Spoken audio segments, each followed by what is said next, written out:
First of all, I'd like to tell everyone how much I appreciate your being here this afternoon. It's going to be a terrific program, and I'm looking forward to hearing what the panel has to say. And since I have your attention, and I can say whatever I want to because there's no big hook, I have to say it took me a long time to understand that not everyone has the same experiences that I do, and I found that you know, there were people that I met that had a different opinion about things, or the wrong opinion about things, because it wasn't like mine. And I found that difficult to understand because, of course, you know, this is the reason for things. But that reason is colored by, you know, the way I have experienced growing up, and the way people react to me, and you know, there are things that bug me about that, but I guess now that have realized that not everyone sees things the way I do, you know, it's important for us to talk to each other to find out what the world looks like through somebody else's eyes. So that's really what I'm looking forward to getting out of this discussion this afternoon.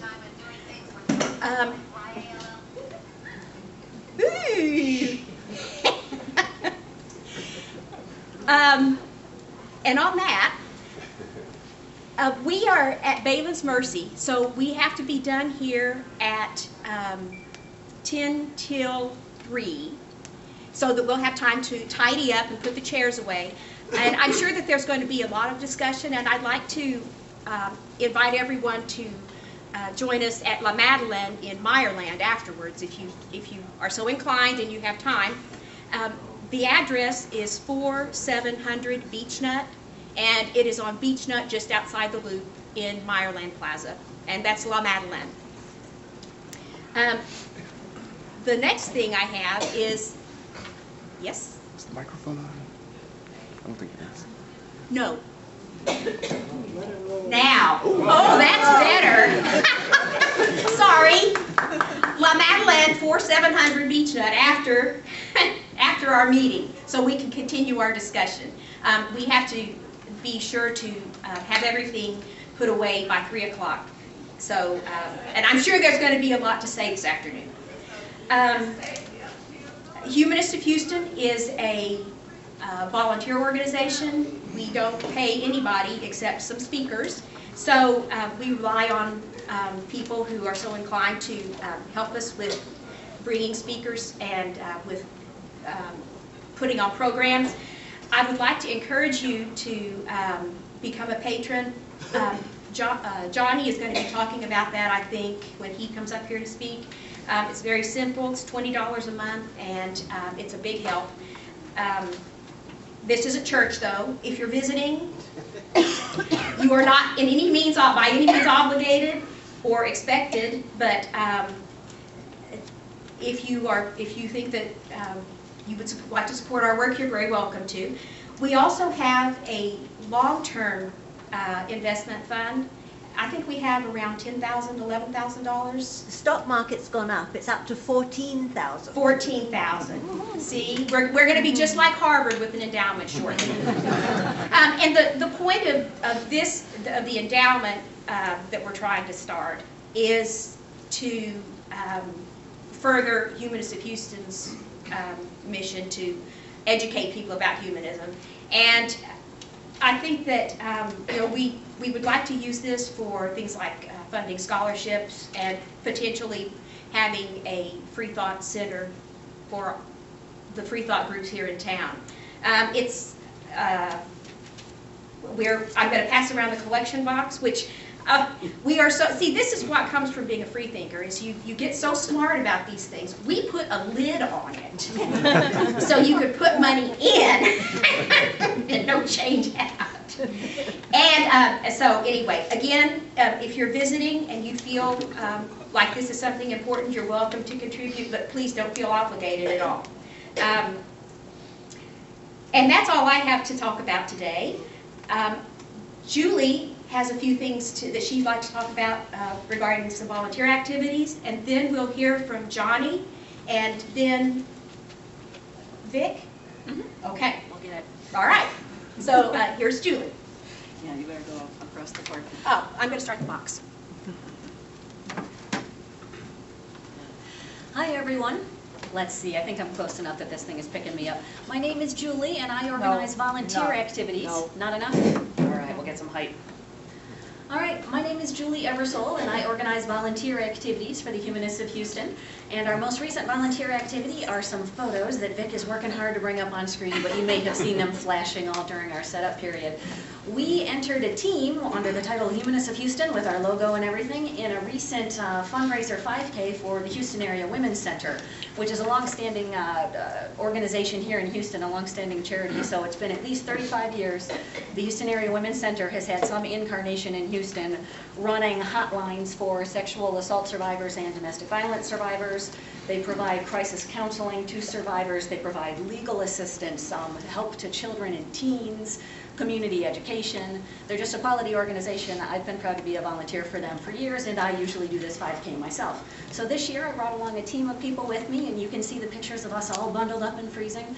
We had a great time, and ultimately our team raised somewhere north of $1,500 in donations. Right. Those all went to the Women's Center, and even what shows up on the webpage doesn't quite reflect all of the people who showed up that day, because we had a few team members who signed up on good old-fashioned paper and still came out there and froze with us and then enjoyed the after-race party. So thanks to everyone who was able to come out, thanks to everybody who was able to donate, and just in case you're still moved to help out the Women's Center, the fundraising pages are still open on the web till the 31st. Our next event that's on the calendar is going to be Sunday morning, April 7th. We're participating in a blood drive. This is a partnership with the Houston Atheists and Houston Oasis, and so the timing on a Sunday morning is roughly the same time as the Houston Oasis weekly gathering. They're going to have a motor coach, a mobile blood bank, come in from the Gulf Coast Regional Blood Center.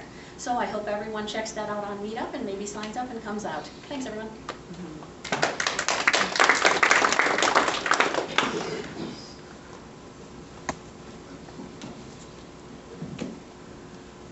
Good afternoon, everybody. Thanks so much, Julie. My name is Johnny. I'm your membership secretary, and I wanted to share with you how you can participate in all the things that Humanists of Houston is doing. So this organization is really committed to bringing you high-quality speakers and great events every single month in our main monthly gathering. And then we also want to give you an opportunity to do volunteer work so that you can feel fulfilled and that we can tell Houston about what humanism is and put ourselves on the radar here in the city. So the best way for you to keep up with what we're doing is to go to the website www.meetup.com. We have a group on that site, and when you join that group, you'll be able to see all of what we're doing, all of the events that we're planning, our monthly gatherings and our volunteer events, and special events that we're participating with other free thought organizations with. So if you guys would like, we're happy to help with that. All of our major communications are going to transition to this Meetup group, because this way, whenever we want our group to know something, everybody can know about it. And you're able to adjust yourself how many notifications you want to receive. You can receive as many or as few emails as you like. And for those of us who are not as tech savvy, please come talk to me. I'll be more than happy to help and make sure that we get that taken care of. We always have our computer with us, and we're happy to take care of that for you today. We're going to have a good discussion with the panel here. I'd like to get us warmed up, though, with a humanist discussion here. I'm a Pakistani person, and my community has been having a big discussion, and I wanted to get your thoughts on some of it. Pakistan is a country with a vibrant culture and good people, but lately there's been a lot of violence in the country between the different sects of Muslims that come from there. So Sunnis are the majority sect of Muslims. They consist about 80 to 85% of Muslims. And the minority sect is Shias, or Shiites. And they consist of about 10 to 15%, maybe 20% or so, depending on the region. And lately there's been a lot of violence between the majority doing a lot of bad stuff to the minority. So today I wanted to read from you an article from the LA Times, a couple of clips, and then I'd like to get your thoughts on what you think of this, okay?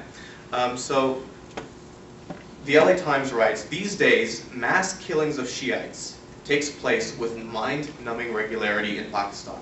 where intolerance thrives in the midst of government indifference to the plight of minorities. On February 16th, a bomb hidden on a tractor-pulled water tank killed 89 Shiites outside of a hustling bazaar in the southwest region of Quetta.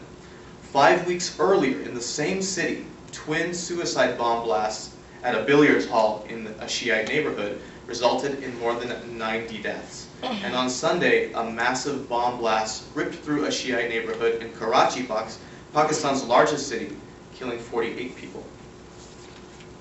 The persecution of Shiites reflects a mindset of intolerance that has seeped into virtually every corner of Pakistani society. Shiites are frequently targets, but so are Christians, Hindus, Sikhs, and Ahmadis, members of a Muslim sect whom many Pakistanis view as heretics.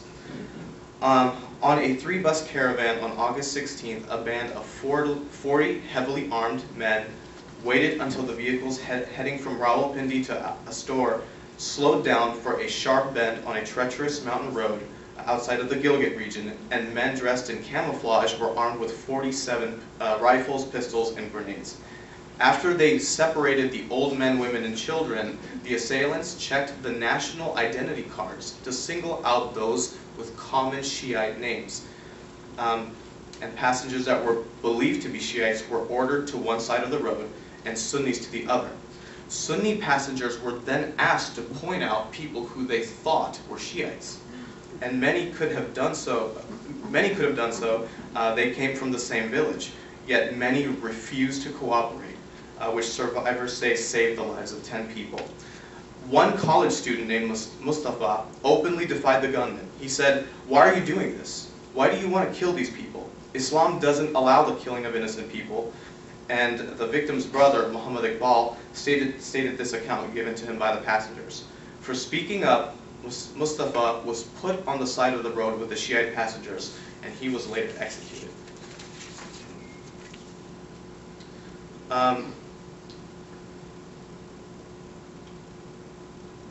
When they finished their execution, the gunman, one of them came up to the group and said, "Do you know why we killed these people? We killed them because they are deceiving us. They are not Muslims. They say they are, but they are infidels."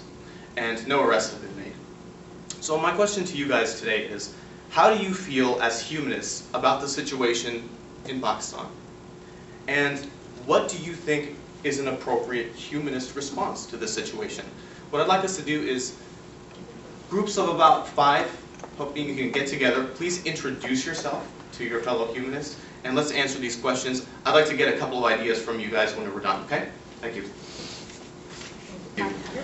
Well, that's good. You guys did a lot of talking, so I want to hear a little bit about what you guys had to say. How do you feel as a humanist about the situation going in Pakistan? Somebody share something with me. Yes. Yeah, what we talked about is we don't like it, of course, you know, that's opening up. But then came up the notion of justice. And you mentioned that the cops weren't doing their job. And then somebody in our group said, "Oh, maybe the cops are Sunni." So, well, so 80 to 85%. Right. And then, so the idea of the rule of law, which is flawed here, never mind there. So it just looks like it's going to be a matter of time, somebody in our group said. And eventually they'll grow out of it if they survive. I mean, we had in the West terrible religious wars. And, you know, we're talking tens of millions of people went down with our religious wars. So we kind of, you know, they're kind of pikers compared to us in terms of violence, you know. But eventually we grew out of it. You know, the Protestants and the Catholics don't go at it anymore, or very seldom. Right. So hopefully they will grow out of it like we did. Yeah, but it might take a couple hundred years. One thing that we've figured out is that the Sunni are the majority. In Indonesia, that's the most populous Muslim country. That's Sunni. And then you add to that, you know, others. Sorry, and they are the ones that are in the majority, which means there's another. What did you guys Google that on your phone? Oh, we got a smart group, man. We have. Let's go around. That's really good. Yeah. These are humanists with brains. Yeah. If you're a humanist, you do have brains, obviously. Okay, who else? Yes. I heard a talk last week about at the World Affairs Council, and the lady there was an expert on Pakistan. She said most countries have armies, and Pakistan is like an army that has a country. Yes, that's right. Of course, there's a lot of Muslims over there attacking Christian villages, burning down their homes and all that. It seems like the main violence is coming from the Sunnis, who are bombing the Shiites, both in Iraq and Pakistan. And I'm not sure why that's going on, unless they just consider them to be non-true believers like that. I don't know. Thank you. Yes. I mentioned that I didn't think there was any chance of any peace until they shared a reality. And if they don't have the same view of reality, forget it's a waste of time. That's an interesting thought. Okay. I want to ask you guys now, what is an appropriate humanist response? Yes. Actually, I think the appropriate response, humanist or not, is for us to keep our nose out of it. I mean, most people don't know anything about the Quran or Hadith, Sirah. You don't know what this is about. Mm-hmm. Shia is Islam that developed under the Persians, and Sunnis is Islam that developed under the Ottoman Empire. Mm-hmm. And Islam in general, the culture is medieval. They're going to have medieval problems just like the West had between Protestants and Catholics during the Middle Ages. And those countries that the United States provides the most money to, billions of dollars, Pakistan and Egypt, are the two countries that have the most persecution. We're financing this kind of persecution. We should stop it. We should stop trying to tell them what to do, let them figure it out on their own, keep our nose out of the situation. And if we stopped giving billions of dollars to Pakistan, there'd be less violence there. We stopped giving billions of dollars to Egypt, there'd be less persecution of Coptics and Shias there. We want to cut down on this persecution, we got to stop financing it. Thank you. Thank you for your thoughts. Appreciate it very much. Anyone have any other thoughts? Yes. We need to make them all born-again atheists. One can only hope. Yes. I agree with the gentleman that we should stop financing it. Primarily, there's no religion that I have ever read of. My second degree is in anthropology. I've had a little study of religions in general. There's no religion I've ever read about or heard about or talked about or researched that had any rational basis. And if you look back in our own history and look at what the First Ecumenical Council did under the Catholics, it'll blow your mind. Like he says, if we'll stop financing it, but that's about the only thing we can do. Okay. Writing letters or so forth don't do any good. I saw on the internet just today, yesterday and today, that the UN wants to pass a resolution giving women's rights, rights to their own we were talking about that. birth and sexuality and property and so forth. Libya came back and said, if you do that, you'll destroy our society. Maybe that'd be a good idea to destroy their society. Thank you very much. I know that we have a lot to discuss about this. We'll save it more for whenever we go to La Madeleine afterwards. I'd like to reserve the majority of the time for our panelists today. I want to thank you all for participating in the humanist discussion today, and I hope that this gave you a chance to get to know some of your fellow humanists today. I'll also leave you here. We have the American Humanist Association has got these little wallet cards that you can put into your wallet or carry with you, and they have all of the major core values of humanism as you find in the Third Manifesto. So there's plenty of them up at the front. If you guys want to grab it and someone ever asks you, well, what's humanism? This is a great little piece for you to just kind of say your blurb, and then you can hand that to them. I think it'd be really nice. Jenny, Yes. those of us who do a certain amount of traveling find that those cards are very nice to leave in a Gideon Bible. Thanks for the idea. All right, guys.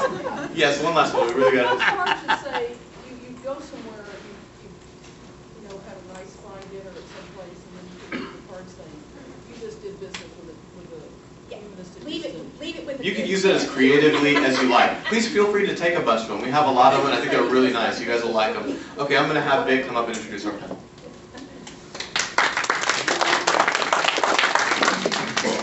All right, thanks, Johnny, for the great discussion. I'm Vic Wang. I'm VP, Humanists of Houston, and thank you all for coming out today. I just want to introduce, actually, our moderator of today's panel discussion, which will be our own Donald Wright. So, Donald Wright is a longtime member of Humanists of Houston, well, Humanists of Houston and the Houston humanist community in general. He's a former Baptist deacon and almost lifelong Christian. He realized after studying the Bible in great detail at a religious university that he could no longer be a Christian. And thereafter he realized he could only be a humanist. At that time, Donald authored his book, The Only Prayer I'll Ever Pray, Let My People Go, which is available for purchase on Amazon, and is a stirring call for blacks in America to critically examine their loyalty and dedication to religion, and to begin adapting a lifestyle centered on rational thinking. Donald also conceived of the annual Day of Solidarity for black non-believers, a day which is now celebrated in many cities throughout the country to promote fellowship among black and non-black non-believers alike, and to discuss the contributions of black non-believers to the free thought movement and to history in general. Please welcome our moderator to the stage, Donald Wright. So what's the objective? We want to learn what it's really like to be black and a black atheist in the Bible Belt.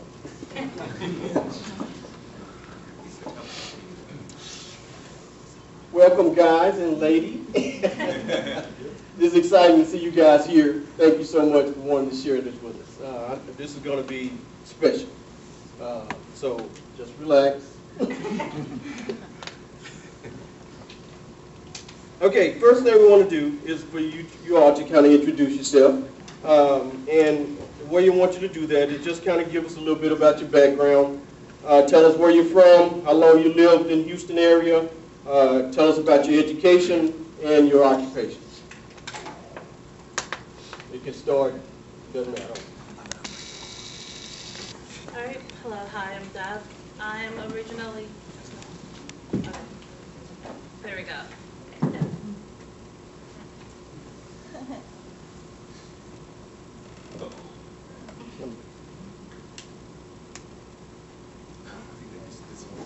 To then show it to the Voice talk, you know, assertively.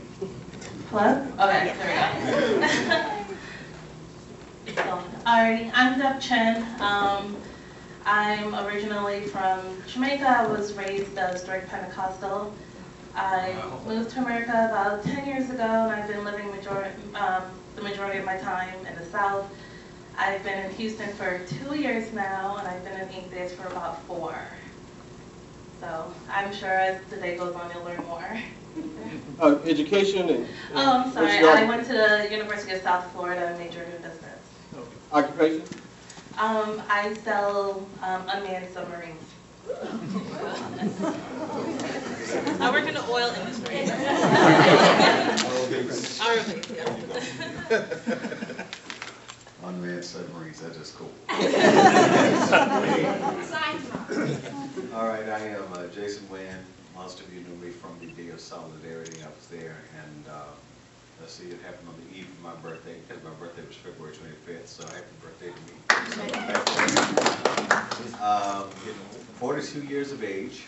I have been in the South all of my life. I've traveled extensively, especially in my younger years. I've seen most of the 50 states. I've been to a couple of countries. I was in the United States Marine Corps, Marine officer, hoorah. I graduated from Prairie View A&M University. Did the Marine officer thing, the teacher thing, because I was an HISD for 8 years as a substitute teacher, math specialist, and second grade teacher. And currently now I'm a security guard, because those kids can have an effect on you. So that is what I'm doing now. I have struggled with my religious faith for 34 years, and I am a newly awakened atheist and couldn't be happier. So that is why I'm here with you all today. Thank you. How y'all doing? My name is Charles Green. I didn't grow up in the Bible Belt, but pretty much raised in that kind of household. My mom was from Central Georgia, born and raised in Pittsburgh, PA, and she didn't. We didn't go to church when I was a kid.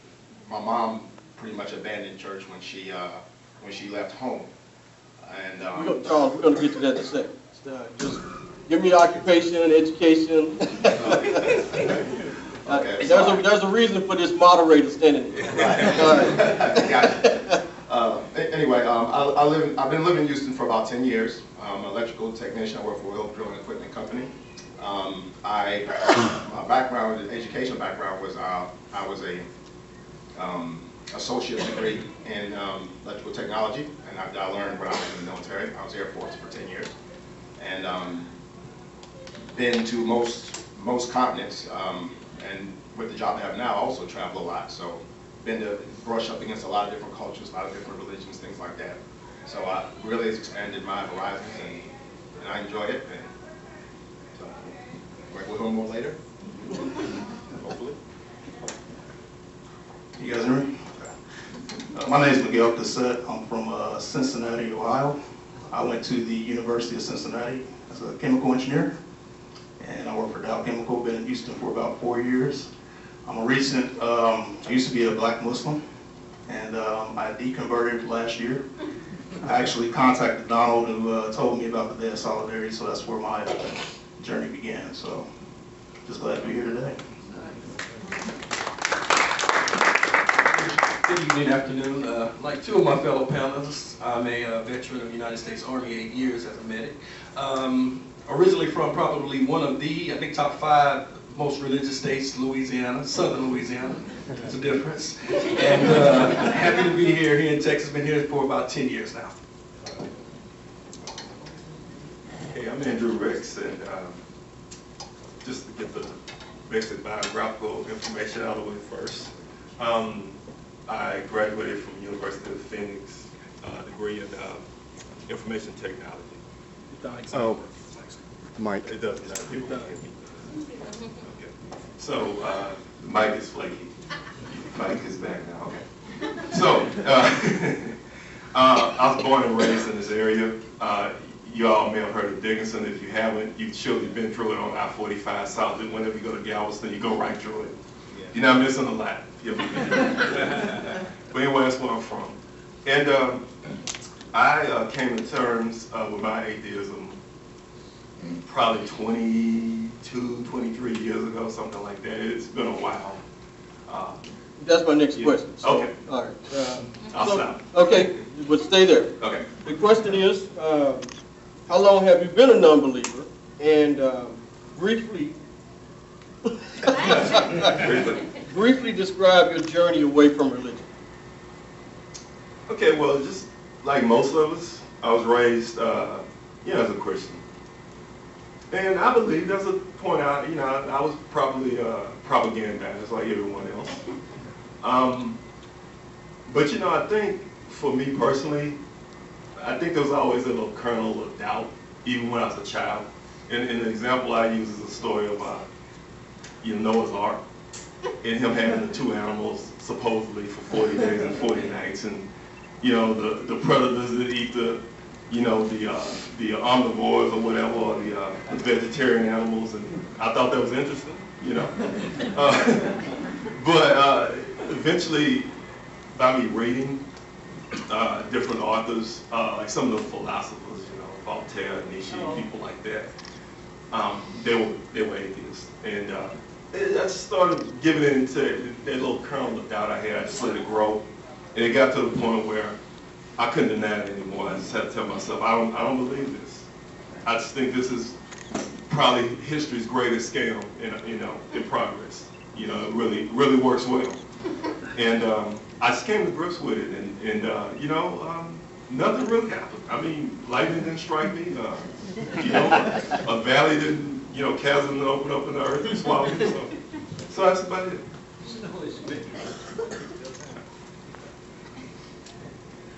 For me, like him, grew up in a religious home. My mother, ironically, wasn't very outgoing religious. She was one of those that, just said she was Baptist, and so I just said, I'm a Baptist too, I guess, And just grew up that way, but as a small child, as he said also, I always knew something just wasn't right, something just didn't quite make sense. But I kind of let that just stay there and just went along with the crowd like most people did. And it wasn't until probably about a good 6 years where I really, and I think the technology age, the YouTube and the Facebook, where I saw that I wasn't the only one that didn't, that had a doubt.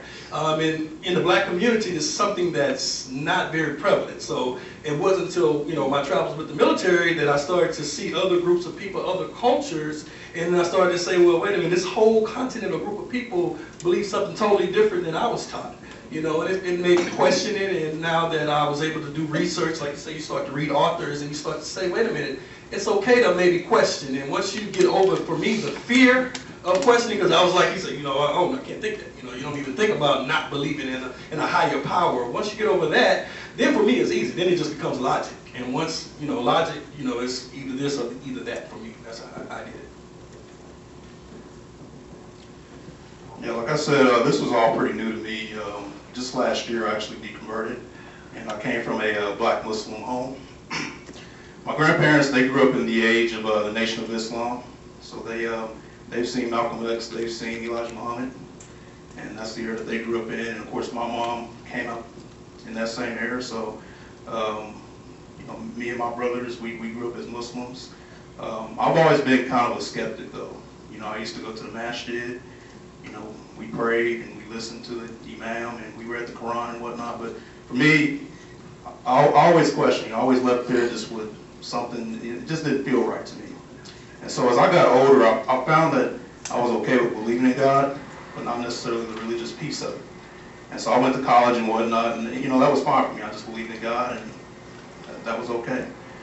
It wasn't until 2008 I got my first serious relationship, and we all kind of have some idea of how interfaith relationships work. I was with a Nigerian girl who was a pretty strong Christian. She goes to the Church of God out in Stafford, Texas. And we dated for about a couple years. And we had our issues. Every Sunday morning it was always a challenge. It was always that question of, is Miguel gonna come to church with me today? Is he gonna come to church with me today? I actually used to sleep in on purpose just because I was afraid to wake up and confront, and be confronted like, are you gonna come to church with me today? And it was something that we dealt with for a very long time. And finally in 2011, it finally caught up to us. We finally realized that this wasn't gonna work out for us. And it being my first serious relationship, it really hurt when it ended. It really hurt when it ended. I kind of went on a little bit of a rebellious rage, if you will, after we broke up. I really hated religion. I really hated God. I went on YouTube. I did a lot of research, and I started learning more about atheism. I never really considered it. Like I said, I was more okay with the idea of believing in God and being spiritual, but not necessarily the religious piece of it. Finally, I came across a website called Black Skeptics, and they did an interview with Donald Wright. And so I read through the interview and learned that Donald actually lives in Houston. So I contacted Donald by email.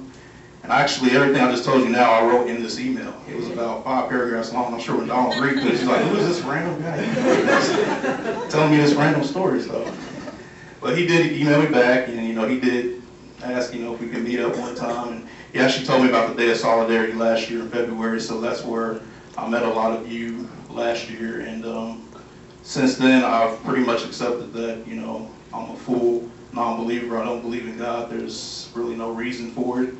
And I just, even today, I still continue to question things, continue to do research, continue to read, and I haven't told my family about it yet. I've told my dad about it because he's not really as religious, even though he did grow up in a strong Christian family. My mom mom doesn't know about it, that's still something that has yet to be discussed. So, but that's where I am today.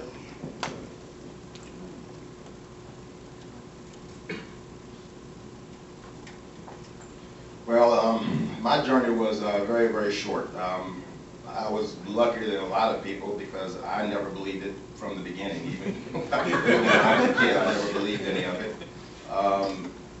But I went through a rough period because I didn't understand why I didn't believe it, because everyone else around me did. You know, your parents, your grandparents, your aunts, uncles, and if you're a child, you assume that your parents and your other people that you respect, your elders, know more than you do. So I assumed that it was just something that I wasn't getting. So I had to be okay with that for a while. Asked my mom several questions, never got good answers. I asked her about, for example, some of the miracles that took place. I asked her about the Red Sea parting and things like that happening.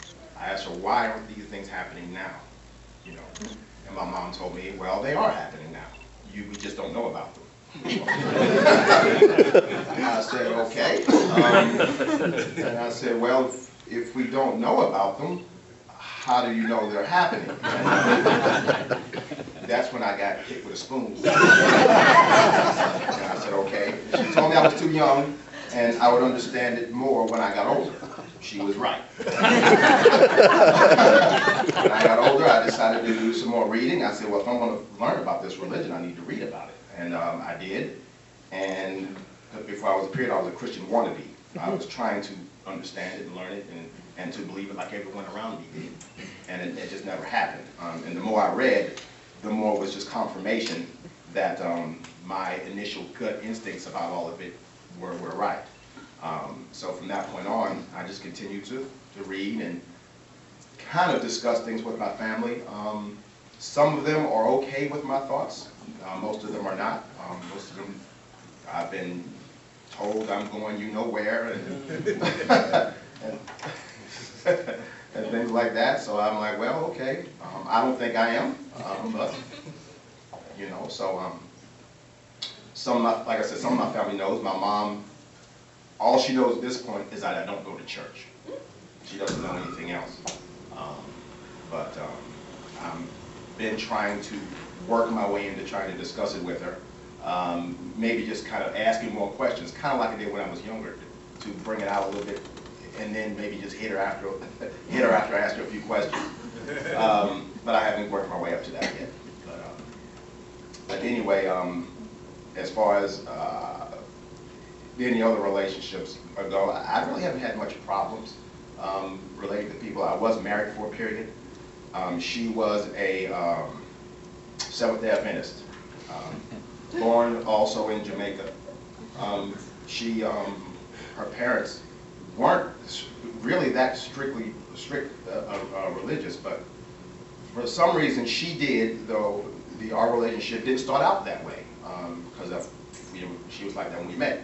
It went off, very far, but she started, as we got married and as problems started escalating, her religiosity escalated along with it. She decided not to wear pants anymore. She's going to wear just dresses and no TV in the house. We can't listen to anything but gospel music, and that, of course, that didn't work with me. I'm a jazz fan. So that just became major arguments. I have a child in the picture, and it just became a big wedge issue. She's with him, so now the talks I have to have with him is contrary to what she's teaching. So that becomes a problem, and still is a problem to this day.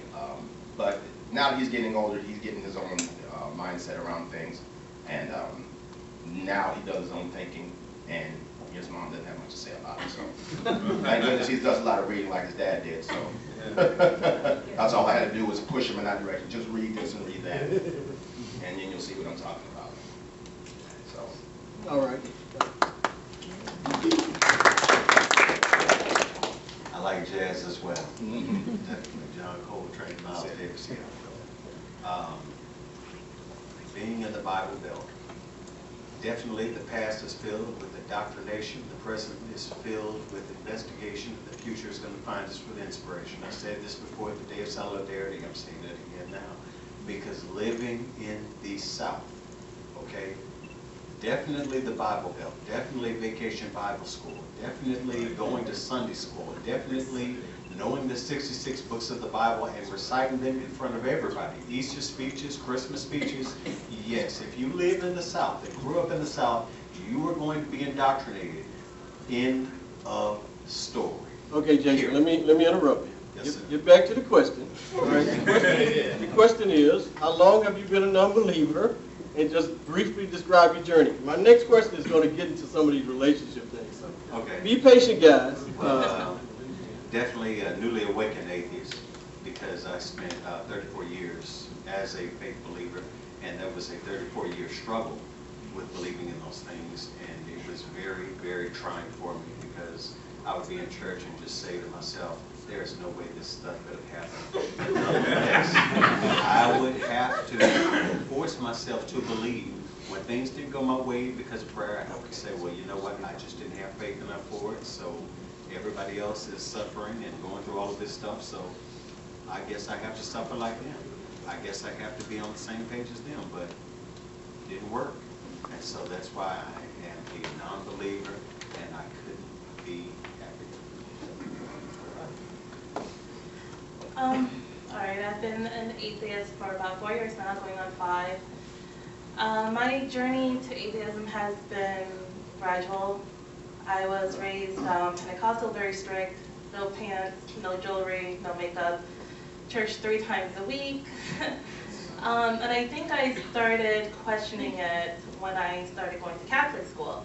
Very different from being a Pentecostal. I was like, wait a minute, things aren't matching up. And I would question it to my religious leaders, and they told me not to, that the thought of God is way above anything I'll be able to comprehend. Don't question it, just follow it. That never sat well with me. I think once I moved to America, I spent a lot of time in high school in the library, just reading different religious books. That's when I learned about different religions, and I started wondering, what if I have the wrong one?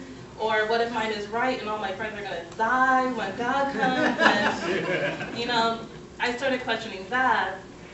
And then as I got older, I moved away from my family to Atlanta, and I lived in a neighborhood very similar to Montrose, where everyone's a little bit different.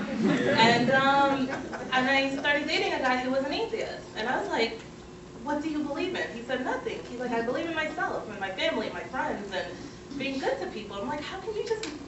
I didn't really believe in religion, but I still believed in God. And just through that relationship, I started questioning, why do I need God in my life? What has He done? What benefit? Can I still be a good person without God? And just slowly just started questioning things and realized that I'd rather take personal responsibility for all the good and bad things that happen in my life.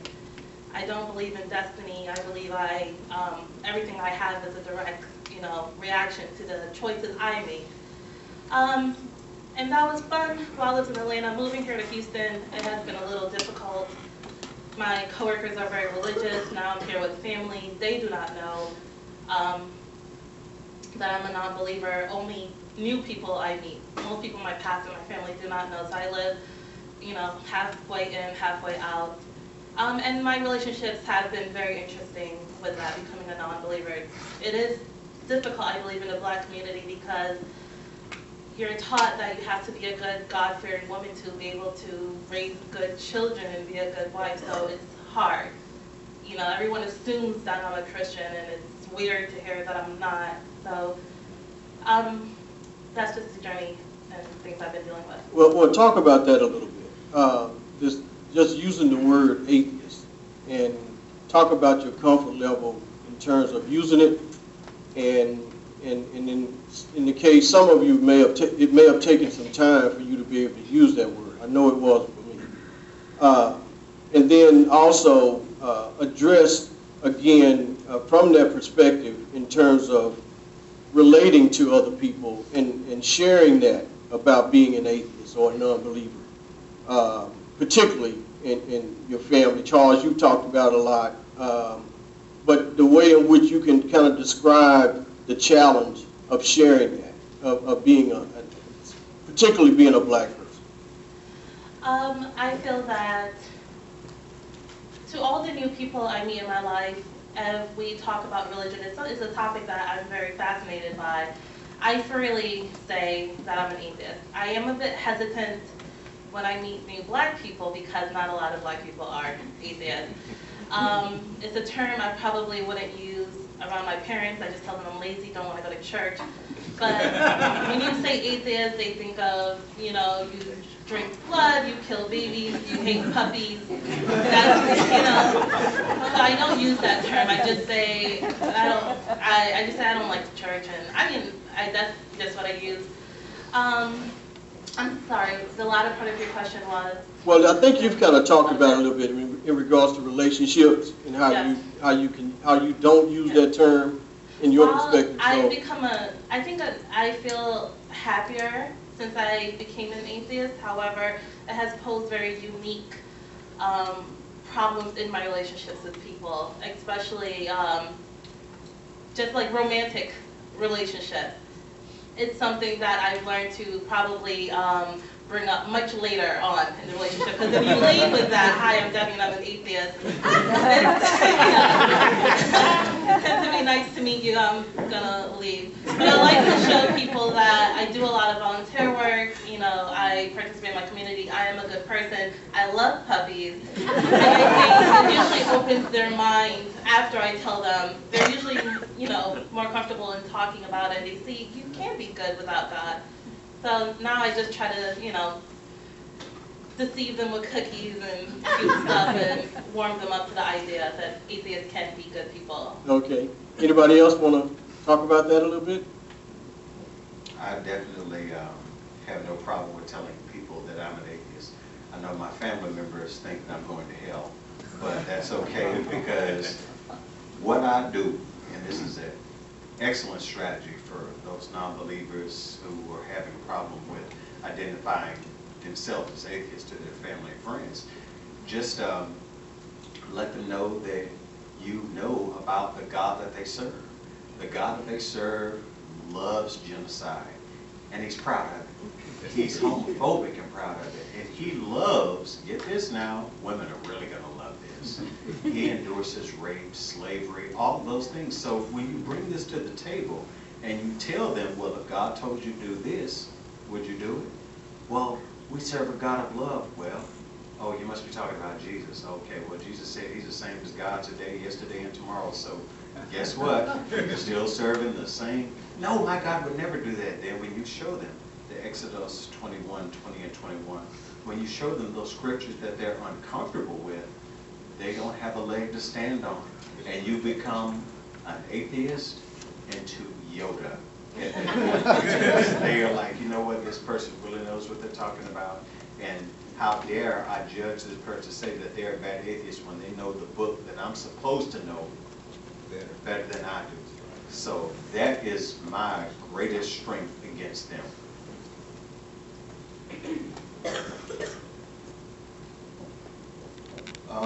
Well, as I didn't really hear the term atheist until I was well into adulthood. I never knew what it meant. I may have heard the term mentioned. I had no idea what it meant. I thought it was another religion. I maybe heard on TV someone refer to themselves as an atheist, but I had no idea what it meant. So I was well into adulthood, and I was already one that just didn't know that. So I didn't have a problem with the term, but I did find out the term has a lot of, just like they were saying, a lot of baggage that comes with it. Once you say that you're an atheist, then they attach all these other negative things that go along with that they've heard, they've been told by their pastors or whoever.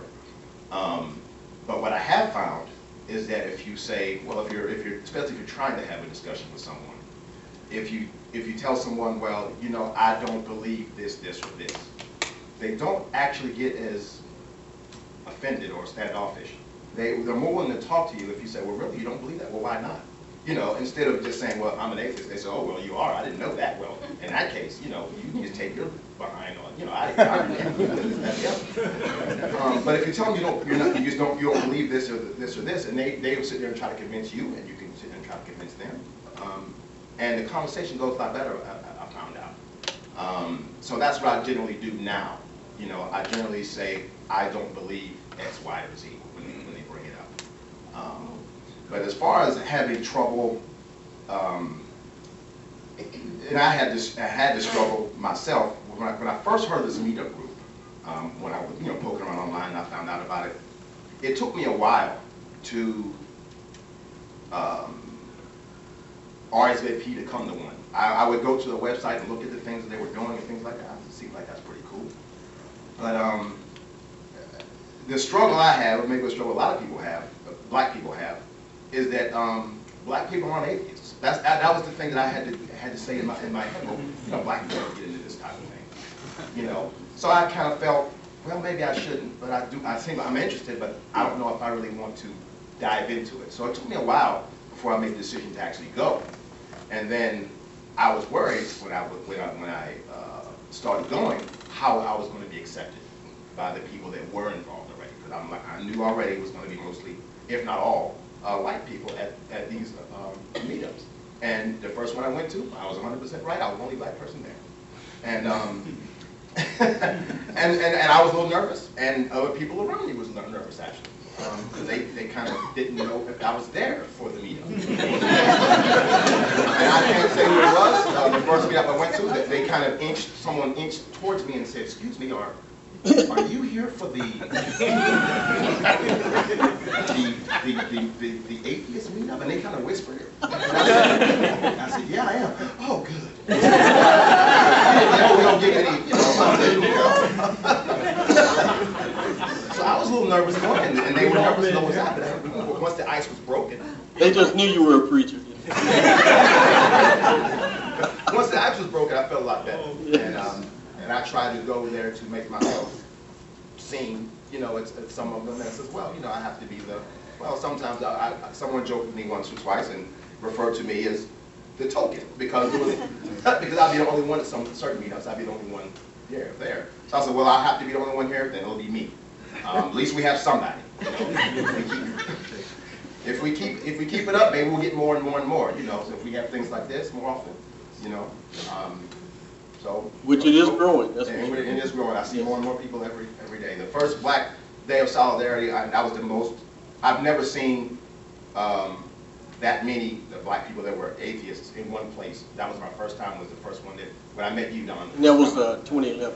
Right. 2012. I'm sorry. Yeah, that was 2012. No, that was the first one. 2012. You're right. Yeah. And that was the first time I'm like, wow. It wasn't that many, but it was more than average. Right. So that's what got me kind of excited to continue to do more of these, to get more and more and more and more if we can, So hopefully we'll get lucky and we'll try. Yeah, like I said, this is something that's fairly new to me, and I didn't really know what an atheist was. I didn't really know much about the term. Today I do know more about atheism, but I still refer to myself as just a non-believer. And for me, that's okay. I don't really need the label as an atheist. When I do talk to more and more people, I may say, well, I'm just not much in religion. I'm just a non-believer. Like I said, that's fine for me. As far as my family, like I said, my mom doesn't know about it. My dad, he does know. Me and him have sat down and we have had the discussions about religion, and I think he understands where I'm coming from. For my mom, it's going to be kind of interesting talking to her about it. I think she'll be fine with me being a non-believer, because she's told me before, when I was in my relationship with my last girlfriend, she did tell me, son, if you do become a Christian, I'm fine with that. Whatever you want to do, you're still my son. So I can't imagine why I would say, me talking to my mom and saying, Mom, I don't think religion's for me. I'm a non-believer. I can't imagine her saying anything different. I'm fine with that, because I know you did this. You thought about this. You did your research. You're an intelligent young man, so I accept that. So, like I said, I think that's what she's gonna say, but still, there's that discomfort level. There's that shock, like, wow, you don't believe in God anymore. That's totally different than what I raised you. I do find myself still holding on to some of the Muslim traditions. I still don't eat pork. I still say Assalamu alaikum to my parents and to the people in my family. You know, those are still aspects that I still respect. And that's just from a traditional standpoint. That's where I grew up. I didn't feel like I needed to let that part go. But I do know where I stand from believing in God. So, you know, I'm a non-believer, and that's kind of where I stand today. My friends, you know, I've kind of talked to them about it too. My best friend's a Catholic, and me and him have had, you know, some discussion about this, and I've told him, you know, I'm just not much in religion anymore. I'm just not there. And, you know, he's told me, well, I'm a Catholic, you know. That's just me. That's where I'm going to be at. And I said, that's fine, you know, but as long as it doesn't destroy our friendship, because we're friends for different reasons. You know, I didn't meet up with you because we're black or because we both believe in God. We both like each other for who we are, you know, so I think that's what's kept our friendship going. And, you know, so people at work, I don't really tell people at work I'm an atheist either or non-believer. I still kind of, I might say that, well, you know, I used to be a Muslim, and I still, and people at work think of me as still a Muslim, you know, so I think it just depends on the situation you're in. You know, if it's not needed to bring it up, then I probably won't, but, you know, I guess it just depends on who you're talking to about it, about whether or not you want to bring up the whole atheism thing. So, again, for me, I'm okay with just saying non-believer. I'm okay with just saying, you know, hey, I'm not much into religion. I'm not much into the God thing. But the atheist label for me is, you know, I don't feel like it's really necessary, and I just kind of leave it out. So I may get to a different point later on as like I said, as I get further and further down this journey, as my comfort level comes up, I may change that. I may just say, hey, you know, I'm an atheist, and it's fine. But like I said, that's kind of where I am. Like I said, I'm new to this, and, you know, I'm still in the journey that's going. So for me, the term atheism, it was a scary term, you know, because I always heard it and associated it with the horrible, bad things that people, the ignorance of people, you know, what they believe when they hear that term. So it wasn't until I understood the actual definition of it and what it actually truly meant, it wasn't until I did that I could get comfortable with saying, hey, I am an atheist, you know, and being proud and not being afraid to say it. Now, of course, I don't run around my job saying, hey, I'm atheist, you know, but, you know, if I do feel comfortable, or if I feel the need, because sometimes there's a need, i.e. I'm a teacher. And one day right before a test, one of my students wanted to, she said, hey, can we say a prayer before the test? And, you know, I look around and I say, well, why don't you just say it to yourself? And everybody else that wants to say one, you know, say it to themselves. And I heard one of them say, oh, you know, I get to hear the whisper, well, maybe he's this, or maybe they get throwing all the different possible religions out. And I always laugh because, you know, you like to hear it. And one of them actually came up at the end of the class and asked me, she's like, Mr. Kirkpatrick, you got a problem with me praying? Because I noticed one day she had a Bible on her desk. She's real religious. And I asked her to just, you know, move it to the side, not because she was, you know, studying, just because she had a small desk and her textbook needed to be on the desk, you know. So and then so I started talking to her, and I explained to her why it was, you know, probably a bad idea. And we actually went through the whole thing, and you should have seen her eyes when I told her that I was a non-believer. That was the term I use because that's a little easier to deal with than atheist, because of course, you know, that means you're a devil worshiper or you're all these other horrible things. And once I explained to her, well, I think for her, she already had an image of me. I was this professor, I'm well dressed, I'm not the scary person, not the, you know, all the things that the bad or ignorant terms that come along with. So she already knew me, so she wasn't afraid of me to say that I'm that.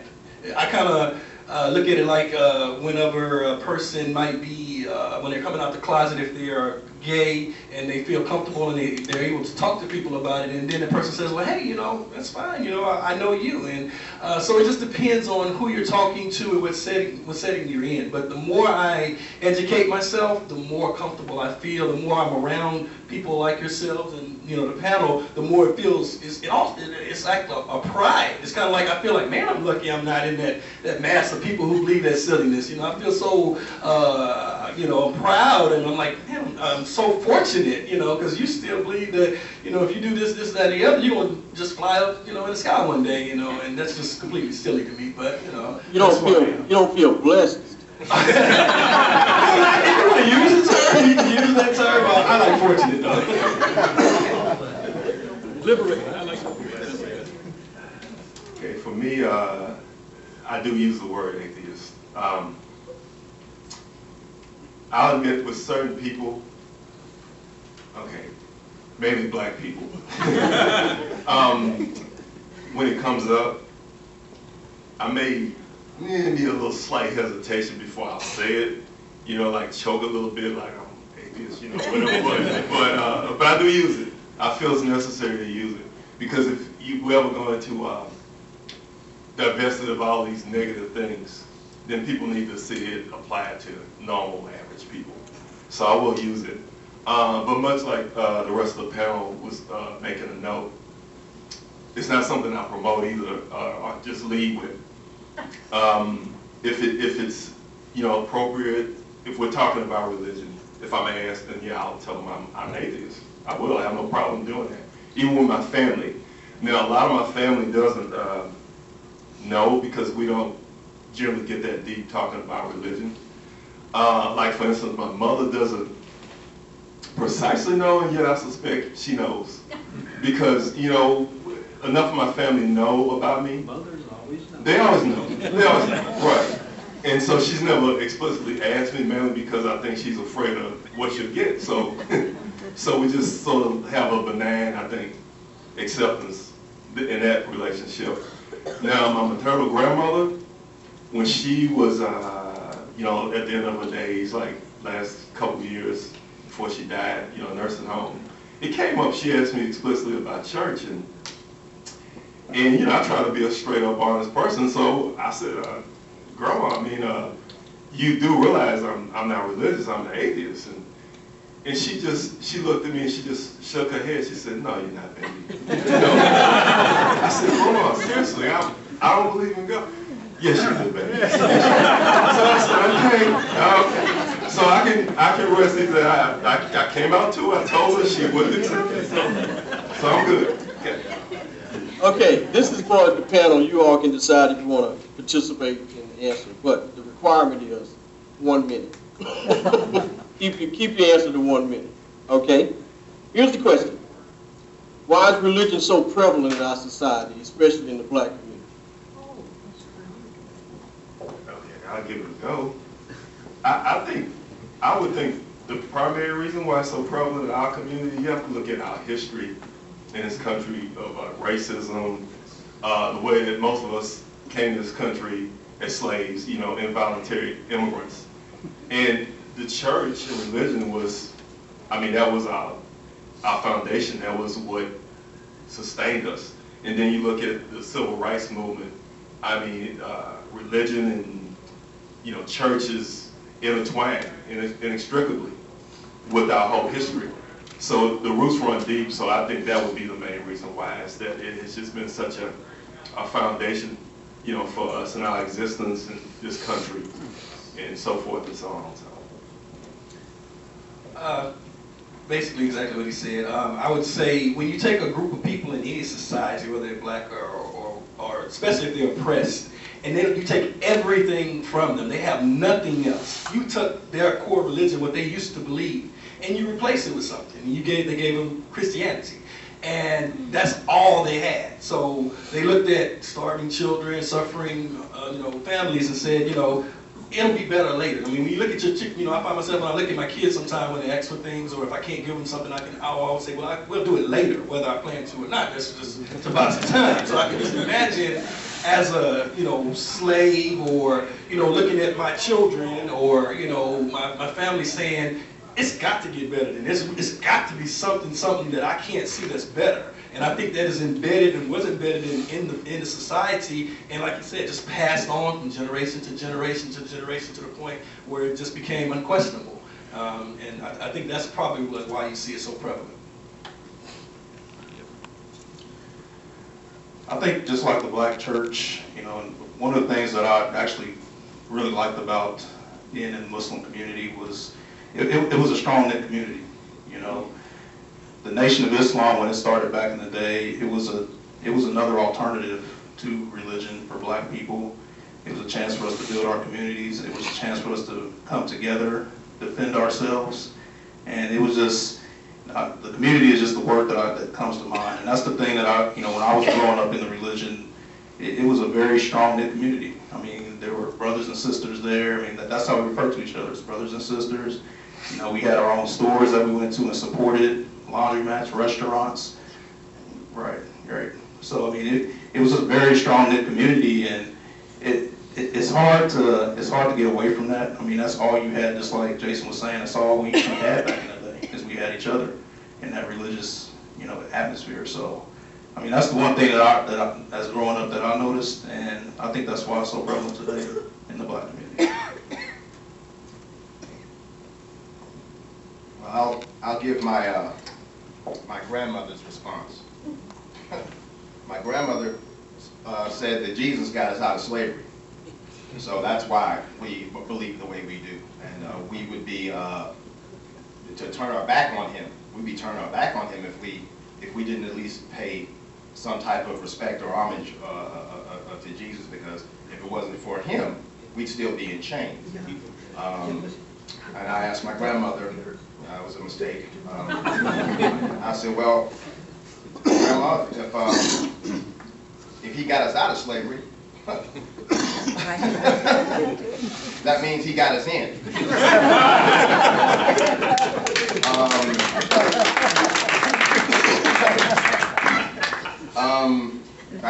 That wasn't the right answer.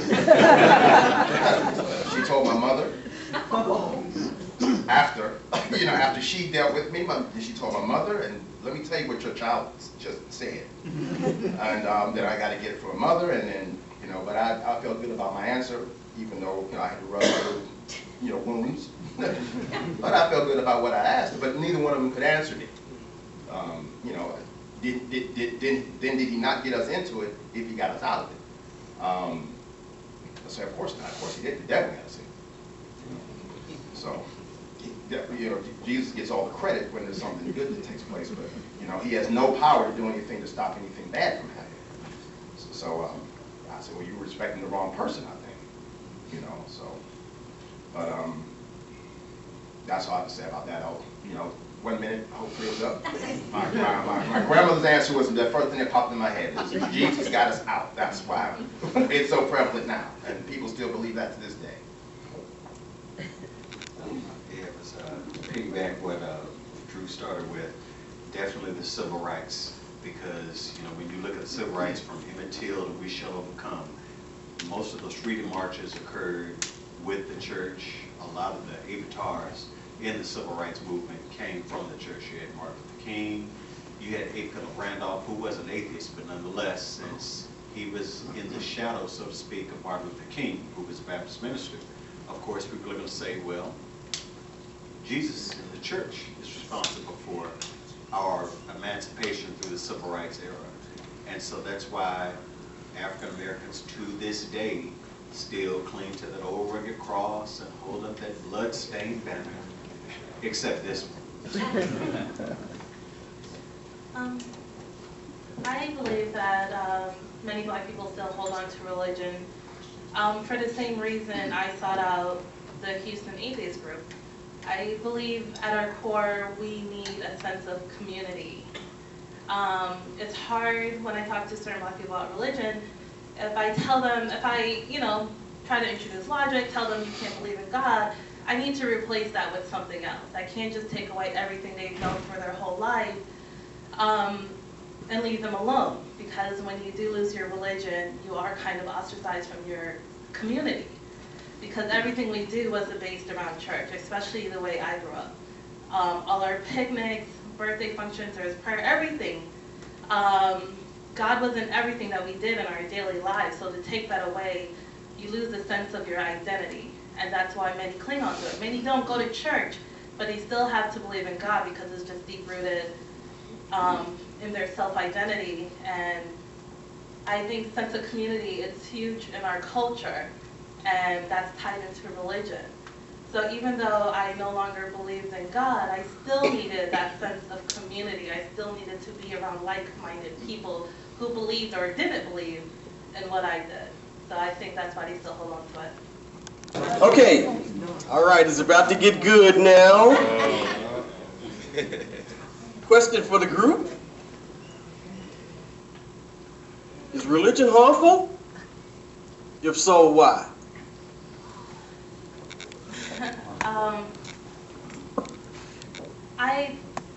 I do believe that religion is harmful.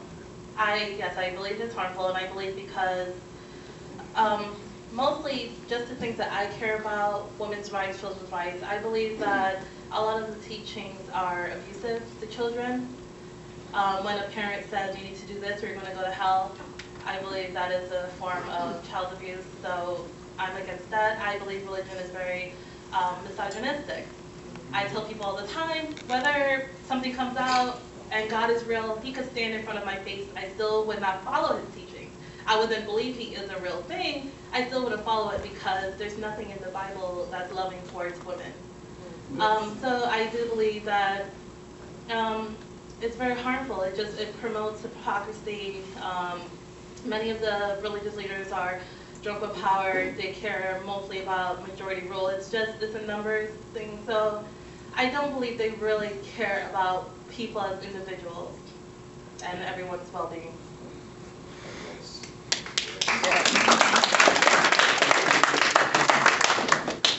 I think you're going to be quoted in the Chronicle. Very well said. Is religious harmful? Yes, I do believe it is. Because from a African American standpoint, and from what I've read in the Bible, in the Torah, and even the Quran, God is in favor of slavery. And so this is something that, as an African American man, I can look at it and say, well, this God of the Bible cannot be my friend.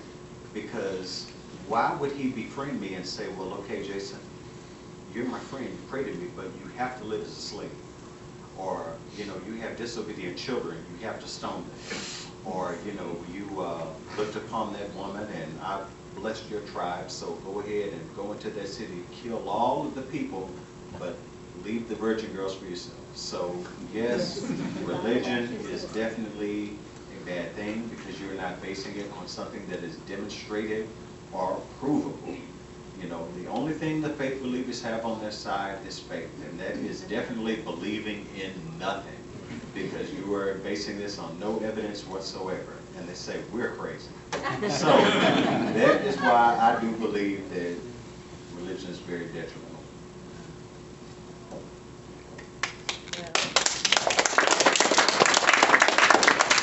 Yes, I do also believe it's harmful.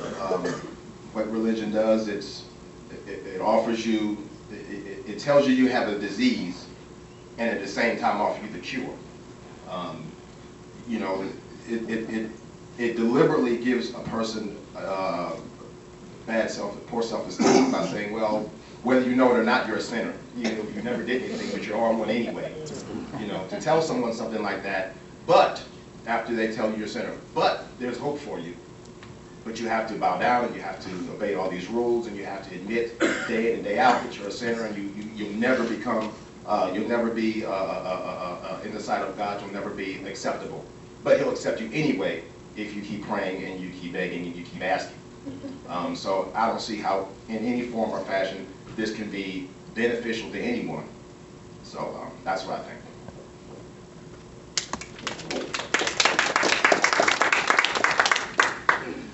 I do agree that religion is harmful, especially to the black community. The thing that I worry about with the black community is accountability. And with religion, you're taught that the only way to get anywhere in life is through God. The Jesus Christ model, the only way that you can be saved is through Jesus. You know, Islam is almost the same way. You know, you have to believe in Allah and submit to his will and his mercy. And the thing I worry about there is just the accountability with our people. And if we want to get anywhere in life, we need to learn that we need to be accountable for ourselves and each other. If we want to get somewhere in life, we have to want it, we have to be ambitious, we have to take the initiative, and we have to take the action to go out and do the things that we need to do to build our community. And we have to stop relying on faith. We have to stop hoping for things, and we have to start having the desire to go out and get them. And it's very difficult to teach in the black community. And we're taught that, again, God is going to do this for us. He's the answer. He's the solution to things. While you have everybody else in the world learning, becoming educated, learning the sciences, learning the mathematics, we're learning faith. We're picking up books, learn hope. And that's not how we're going to progress in the black community. So that's why I try to be a model and try to be an example myself. You know, when I went to school, I learned about critical thinking, I learned about logic, I learned about rationale. And that's something that we need to teach more of in our community. So hopefully we'll get there.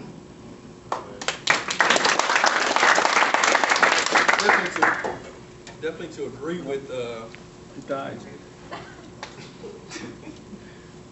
No, to agree with the rest of the panel, I do agree. I do believe that religion is harmful, but not to disagree. I also believe it can be good in some ways. Also, you can be in the middle somewhere. Of course, all the atrocities that you guys spoke about are definitely true, but there are some good things that come out of religion, like the sense of community, the sense of helping others.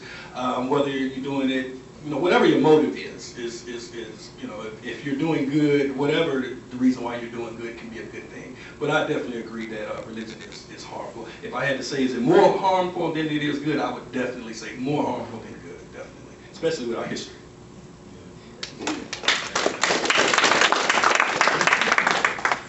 All right, like Jason, I take a more nuanced view on that question, whether or not, you know, religion is harmful. It definitely is harmful, and yet it also can be beneficial. Now, the cost of it being beneficial, of course, is that you have to be deluded, you know, to believe that, you know, someone's watching out for your interests, never mind all this horrible stuff happening to you, that nevertheless someone's sort of keeping tab in your favor, despite all evidence to the contrary. But nevertheless, if we're honest, we have to admit that, you know, you can, even a delusion can be comforting and can be beneficial. So it can be helpful. Although, like the rest of the panel, as he so eloquently stated, his last statements, if he had to determine whether or not it does more harm than good, I have to say, yeah, it does more harm. But to be honest, it also can be beneficial at a cost. Okay, let's spend the next couple of minutes being a little more futuristic. Think about 50 years from now. And from that perspective, consider what we just talked about from the standpoint of how harmful it is and the way religion has manifested itself in the black community. Think about this. How different would the community be, particularly the black community, if the majority of the people were non-believers? How different would our society be? Okay, trying to imagine that. But seriously, going back to what Miguel mentioned, if we gave up faith, if that had happened, I think you would have more of us realizing we need to take control of our own future, lives, outcomes, and we just be more assertive about the way that we live. And I think that is a problem, that so many of us just think it's all just going to work out because someone's watching out for us. You know, if we're halfway decent, and it doesn't really make you or motivate you to go to school, get education, you know, that type of thing. You know, take care of yourself, whatever. Just because you think it's just all going to work out. Or if it doesn't work out, then it was planned anyway. All right, this is a trial I have to go through to prove something to God. So I think if that happens, if more of us embrace faithlessness, I think that it will be a better outcome for our community. Definitely agree with everything you just said. Also, I think if we look at societies now, like you look in Europe and you see where societies where they've gotten away from religion, you see the community as a whole has increased as a better society. A more educated society is a better society. So if we replace going to church on Sunday with studying math and studying science, then we grow better children. Smarter children make better decisions. So again, if you want to alienate the black community as far as education, our kids are way behind. And one of the reasons, I guarantee you, we all know kids that can recite, like you said, the Bibles of the books of the Bible, but don't necessarily know, the natural resources of the country or whatever you might want to use as an example. So definitely, I think as we progress in the future, we're now at this point a less religious society than we were, however many hundred years ago, if you want to go back. And I think all of us would agree we're a better society. So to say 50 years, the more we learn as a society, as a whole community, I think the better we'll be over time. And if you're a fan like myself of science fiction, you watch Star Trek and all of those movies, they've done away with religion and they float around in space doing just fine.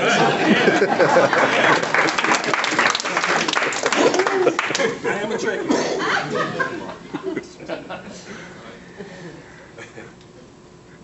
I think that I'm not sure that being a non-believer or an atheist would necessarily make things better for black people, considering our history and our condition. I do think what it does do is it gives you a platform to be a free thinker and to consider all the other alternatives to thinking about life, critically examining things, using logic, and rationalizing through things. So I think it gives you that chance to really consider things in life and not just be so quick to have faith in nothing or to just listen to what someone else gives you. I think we have a potential to be better, and I think we just need to, like I said, we need to be more accountable for each other and ourselves.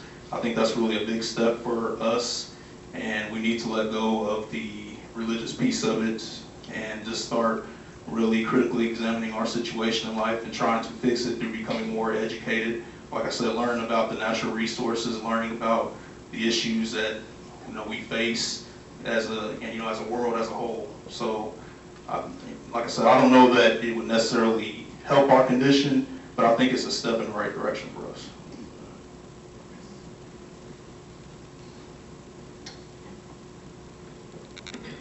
Well, I feel technology is really advancing things very quickly. Like social networking is, I think without that, we wouldn't. I don't think we would we wouldn't be on this. I wouldn't be here. I wouldn't know how they'd even get in touch with other, because everyone, as we know in our community for sure, most of us, are religious or some form of Christianity or another, and you feel isolated. You may be sitting right next to one in church, but you wouldn't know because you're not allowed to speak on that. But through social networking, you can go out and find these folks, and with that, especially things like YouTube and Facebook, man, these things are just spreading like wildfire now. So I think even faster than 50 years, we'll see a drastic increase in more black non-believers, because there's a lot of them probably out there just thinking this, but just like the rest of us, don't know how to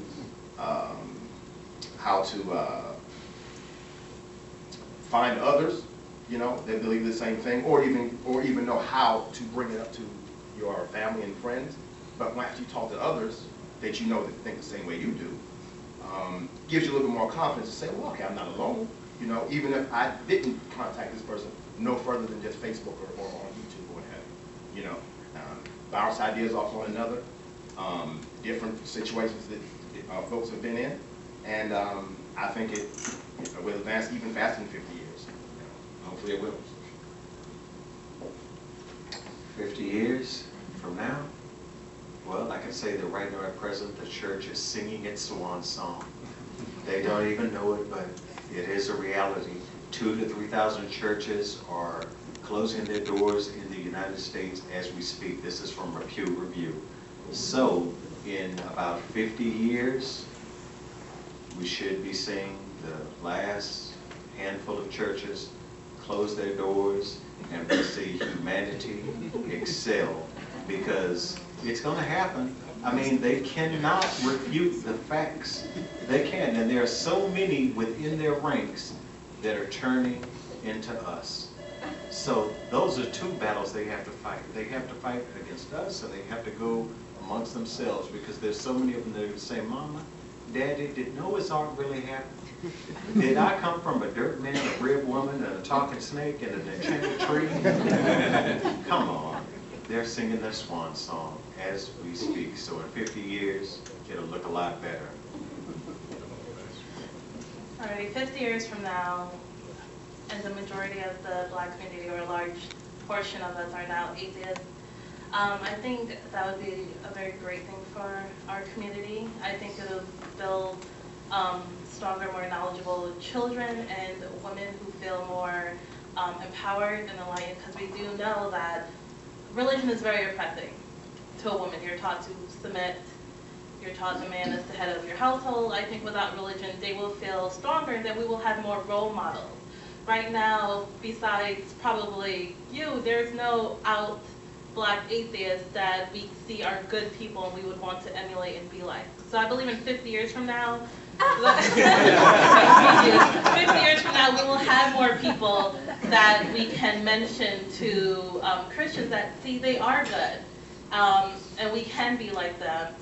And I think that it's very probable that in 50 years that we could have a much larger Black atheist population through, like you said, through the use of technology, social media.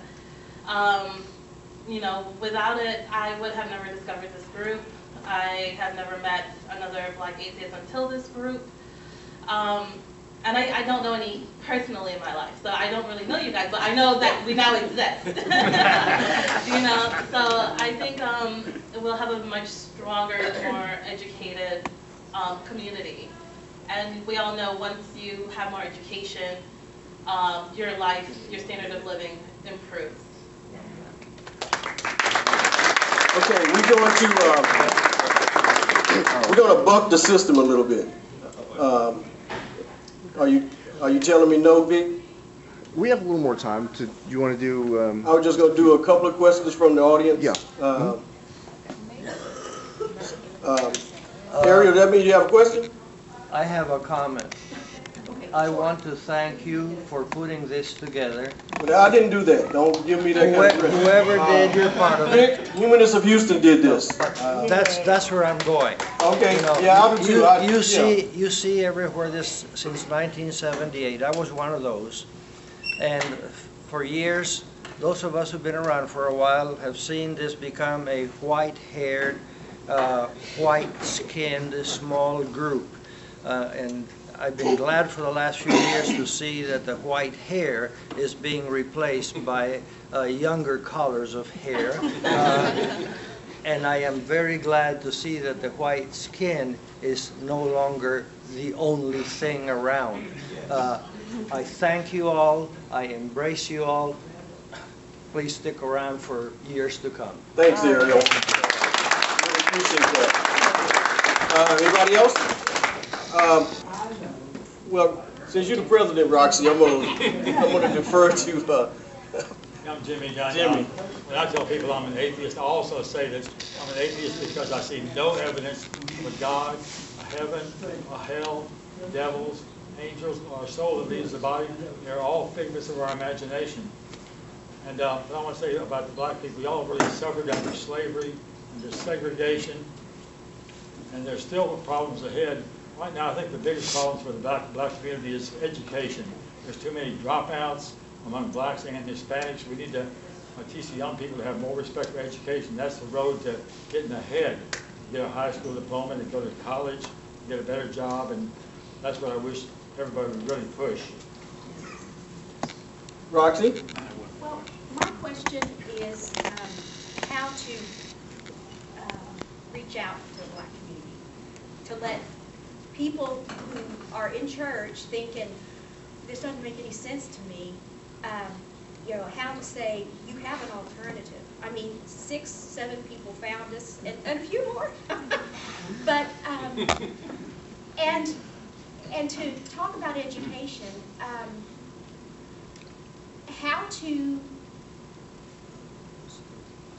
make atheism, well, not necessarily atheism, but to make critical thinking, because I think that will often logically lead to atheism. How to make that more accessible to kids in school?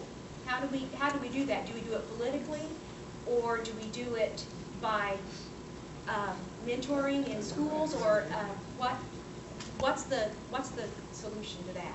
Anybody want to address that on the panel? I'll pass the mic to anyone who does, but I do believe what Jimmy said. I don't think getting rid of religion is going to be our savior and help to empower us as a people. But I believe education, with education comes, it replaces your faith. The more you learn critical thinking skills, logic, and you start to question these things, that's how you become. The Bible is what made me an atheist. Once you read it, you can't help but. So I think, yes, I think especially in our community, it's mostly going to be word of mouth, talking to our friends, family, and just nudging them to open up their mind and to think about it and ask, why do you need religion? Why do you feel that you need it? And I think that's the question I always ask. I would definitely like to piggyback on what you just said. Definitely let the believers know both sides of the story. You know, a lot of times, you know, Christians, the faith believers I call them, and that includes Christians, Muslims, and Jews, that they only see one half of what they're reading. Let them see this half and let them see the other half. Let them know about the conclusion of the walls of Jericho come tumbling down. Let them know about what actually happened. Let them know about the situation with Moses. Let them know those things, and then they'll be able to make an intelligent, informed decision. 9 times out of 10, they're going to say, you know what, I don't need this. And then the door is going to be open for critical thought instead of faithful thought. All right, we'll take another question. Candace? Okay. My friend has a question, and I'm going to ask it. Oh, so you a spokesperson? Yeah, for now, yes. So, we came late, so we missed the first part, but it seems like there was a lot of discussion as far as Christianity, Catholicism, and some Islam. So my question is, do you see any benefit to other religions such as Hinduism, Buddhists, and other things like that? They all have the same thing in common. They believe things that, you know, they can't be proven, can't be justified. Some of them are less harmful than others, but believing something that isn't true, I just can't see a benefit to that. I think we kind of touched on that when we first came into, we were standing around talking, and that kind of came up. I don't think any, you know, religion, just by its basis, because it's too dogmatic. I mean, you know, things that declare absolutes and things like that, I just don't see how that could be beneficial, you know, in any way. So no, I don't think any other religions would be the answer. Also, Dad mentioned something about, you know, once or twice about replacing a religion with something else. Well, I feel like, well, if you had cancer and you got rid of it, you don't need to replace cancer with something else. Not only that, what did we replace Santa Claus with? When our kids stopped believing in Santa Claus, we didn't replace Santa Claus with something else. So no, we don't have to replace it. If it's no good, you just get rid of it. No, God was superior to Santa Claus too. So he wasn't a replacement. He was always there. They just never stopped teaching they just never stopped reinforcing. God just stopped reinforcing Santa Claus. Okay, well, one more? Yeah.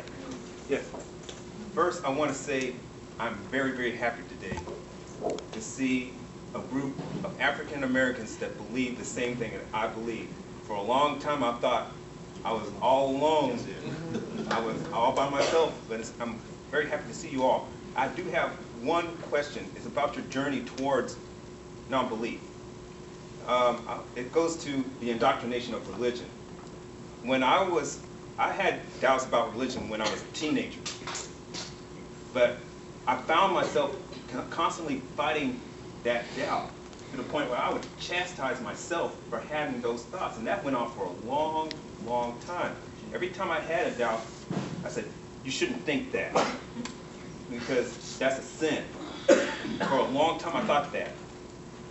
I was wondering if you had that same kind of problem, because, you know, we've been indoctrinated to the hilt with religion. Did you have the same kind of journey towards atheism that I had?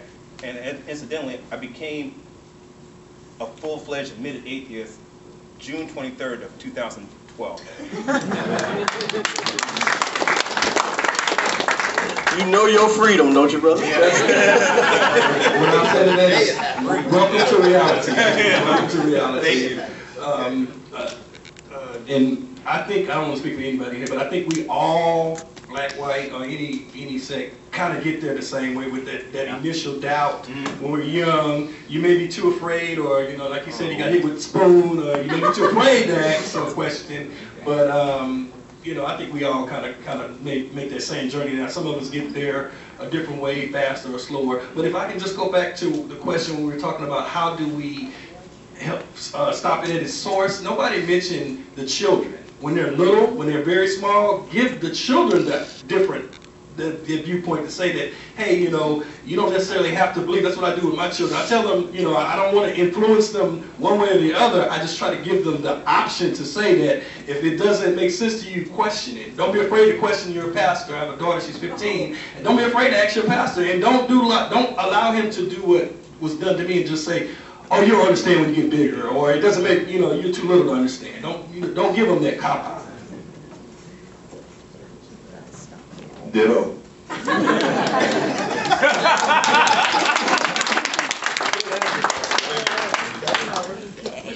I guess that's it. Thank you all so much. Hold on, well, Vic need to do some announcements, but guys, thank you all for coming. Thank you. You all could have stayed home or enjoyed the park on a beautiful Saturday afternoon and let us black people talk about just ourselves. Programming note that when you leave, pick up your chair, right? Yeah, if y'all could just wait just for a couple more minutes. Just a few announcements about upcoming events, one of which I'm excited about, nobody outside of this room yet knows about. So one of them is that next week, 1 week from today, we will be featuring an event, a performance by Shelley Siegel. She is a Australian singer-songwriter who is an atheist. She actually performed the music that y'all heard when y'all first came in that was playing. That was from her album, which is called An Atheist Album. That will be 1 week from today, March 23rd, 6 p.m. at the Fox and the Hound on Westheimer. Same place that we had the big party last December. A little less than 1 week later, on March 28th, Thursday, same venue, same time, we're going to have the Thinking Atheist, Seth Andrews. He's going to have a presentation, do a book signing. He runs one of the largest, maybe the largest online atheist community, thinkingatheist.com. He also does a podcast and some excellent internet videos as well. That'll be a great chance to meet him. Quick note on both of those events, they will be free of charge to attend, but we are hoping to rely on donations to cover the expenses because they will not be free. For Humanists of Houston, we will hopefully have generosity of donors to cover the cost. And finally, next month, on April 20th, here at Bayland Community Center for our monthly gathering, our guest speaker will be the 2008 Freedom from Religion Foundation's Freethinker of the Year, Case Staley, who is actually here in the audience right now with us. If you don't mind standing, Kay.